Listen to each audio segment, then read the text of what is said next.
有一次去饭店吃饭，朋友点了一份奶香烤馒头，当时我看了一下菜单，10几块钱，这家家必备的馒头到了饭店翻了10几倍。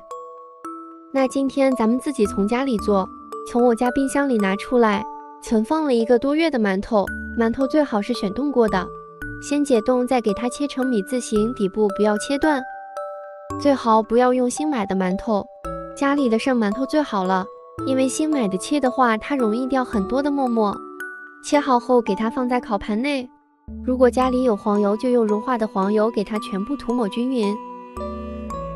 包括馒头缝里全部涂满黄油，因为黄油它烤出来会有奶香味。如果你家里没有黄油，就用普通的食用油，它只是少了奶香味而已。等全部涂均匀之后，我们放在提前预热好的烤箱，烤箱200度烤10到15分钟，摇身一变，5毛钱的馒头瞬间就变了样。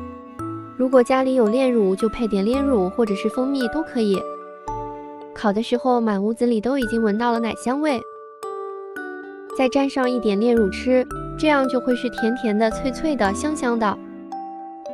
自己做的一点都不比饭店的差，有时间你们也试试吧。唯有美食与你不可辜负。